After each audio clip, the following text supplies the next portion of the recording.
கோவை அருகே சூலூரில் 10 வயது சிறுமி கடத்தி கொலை செய்யப்பட்ட சம்பவத்தில் 2 பேர் கைது செய்யப்பட்டுள்ளனர். தமிழும் தளபதி நீங்கள் அடையாளம் இல்ல இந்த நியூஸ் பார்த்திருப்பீங்க. ஏன்னா நேத்து நைட்ல இருந்து இதாங்க பெரிய ஒரு பிரேக்கிங் நியூஸ். ஏன்னா ஒரு 10 வயசு சிறுமிய பாலியல் வன்கொடுமை பண்ணி ஒரு டேங்கி கிட்ட வீசிட்டு போயிருக்காங்க. இது நேத்து நைட்டு காவல்துறை அந்த பெண் உடம்ப சடலமா மீட்டு எடுத்தாங்க.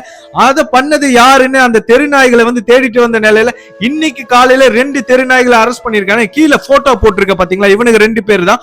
ஒருத்த மோகன்ராஜ், இன்னொருத்த பேரு கார்த்தி. இந்த 2 தெருநாய்கள் தான் பண்ணிருக்காங்க.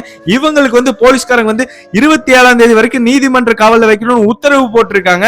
சோ இவனுங்க 2 பேரும் யாருன்னு பாத்தீங்கன்னா அந்த சிறுமியோட அப்பாவுக்கு க்ளோஸ் ஆன ஒருத்தர் தான். இவங்க அந்த சிறுமி இருந்த வீட்டுக்கு ஆப்போசிட் வீட்டுல தங்கிட்டு இருந்த நாய்ங்க தான். இந்த மாதிரி சாக்லேட் வாங்கி தரமான்னு விளையாண்டு இருந்த பொண்ணு கூட்டு போய் இந்த மாதிரி காஜு வேலையா பார்த்திருக்கானுங்க எச்ச பசங்க. இவனுங்களை போலீஸார் இந்த நீதிமன்ற காவலா இல்ல, நீங்களே அவங்க தப்பிக்க போறானுங்க, அதனால நாங்க என்கவுண்டர் பண்ணிட்டோம் அப்படின்னு சொன்னாலும் மக்கள் சந்தோஷமா அந்த தீர்ப்பை ஏத்துக்கதா போறாங்க.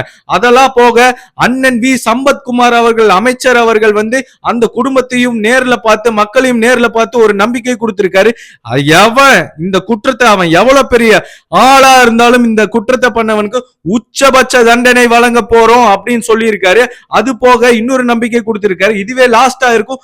27ஆம் தேதியிலிருந்து சிங்க பெண்கள் படை ஸ்கீம் தொடங்க போறாங்க அபிஷியலா. சோ இதுவே லாஸ்டா இருக்கும். இந்த பொண்ணுக்கான நீதி கண்டிப்பா வழங்கப்படும். இவனெல்லாம் சிஎம் அண்ணா தலைவரே நீங்க எங்களுக்கு கூட இருப்பீங்கன்னு எங்களுக்கு தெரியும்.